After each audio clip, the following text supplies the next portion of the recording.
রাধে রাধে। আজ আপনাদের দর্শন করাবো ৫,০০০ বছর আগের দাপর যুগের সেই স্থান যেখানে ভগবান শ্রীকৃষ্ণ আবির্ভূত হয়েছিলেন, অর্থাৎ জন্মগ্রহণ করেছিলেন। এই সেই কংসের কারাগার বা রাজদরবার। কংসের রাজপ্রাসাদের পাশেই রয়েছে কারাগার, আর এই কারাগারে প্রকট হয়েছিলেন মাতা দেবকীর অষ্টম গর্ভে ভগবান শ্রীকৃষ্ণ। এই সেই স্থান। সেই সময় কংসের অত্যাচার এতটাই বেড়ে যায়, স্বয়ং ভূমি দেবী ব্রহ্মার কাছে গরুর রূপ ধারণ করে গিয়ে প্রার্থনা করেন এবং ব্রহ্মা সহ আদি দেবতারা মিলে ক্ষীরসাগরে গিয়ে ভগবানের জন্য প্রার্থনা করেন এবং ভগবান তখন আকাশবাণী করে বলেছিলেন মাতা দেবকীর অষ্টম গর্ভে জন্মগ্রহণ করবে।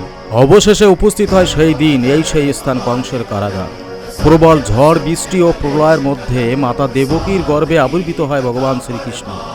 আর ঠিক এই কংসের রাজপ্রাসাদ ও কারাগারের কিছুটা দূরে রয়েছে মা যমুনা। সেই ভয়ঙ্কর ঝড় জলের রাতে সদ্য বালক ভগবান শ্রীকৃষ্ণকে কংসের হাত থেকে রক্ষা করার জন্য এই যমুনা পার করে রেখে আসেন পিতা বাসুদেব গোকুলে। জানি না কোন সৌভাগ্যের ফলে আজ আমি সেই দিব্য স্থানে আছি আর আপনাদের দেখাতে পারছি। ধৈর্য ধরে ভগবান শ্রীকৃষ্ণের সেই দিব্য আবির্ভাব স্থান অর্থাৎ কংসের কারাগার আপনাদের দর্শন করাবো। দেখতে থাকুন। এই মুহূর্তে আমি দাঁড়িয়ে আছি ঠিক কংসের কারাগারের সামনে। কি অপরূপ গেটটির দুপাশে দাঁড়িয়ে আছে কংসের কারাগারের প্রহরীরা। এই হলো দাপর যুগের ৫,৫০০ বছর আগেকার সেই কংসের কারাগার। এই সেই কারাগার। ভাদ্র মাসের কৃষ্ণপক্ষের অষ্টমী তিথিতে কারাগারের বাইরে প্রবল ঝড় বৃষ্টি, মেঘের গর্জন আর বিদ্যুতের ঝলকানি।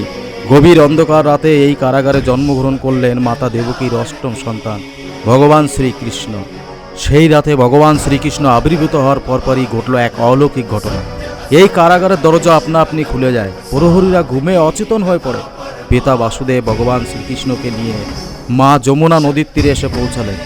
সেই দিন উত্থাল ছিল যমুনা নদী। উত্থাল যমুনায় পিতা বাসুদেব ভগবান শ্রীকৃষ্ণকে নিয়ে নেমে পড়ে গোকুলে যাওয়ার উদ্দেশ্যে। উত্থাল যমুনা পথ করে দিয়েছিলেন বাসুদেবকে। অনন্তনাগ ফলা তুলে ফনা বিস্তার করে ভগবানকে রক্ষা করতে থাকেন। এই সেই যমুনা নদী আপনারা দর্শন করছেন। বাসুদেব গোকুলে পৌঁছে যমুনার এই নদী পার হয়ে মা যশোদার পাশে থাকা কন্যা সন্তানকে নিয়ে ভগবান শ্রীকৃষ্ণকে রেখে আসেন, আর সেই কন্যা সন্তানকে নিয়ে ফিরে আসেন কংসের এই কারাগারে।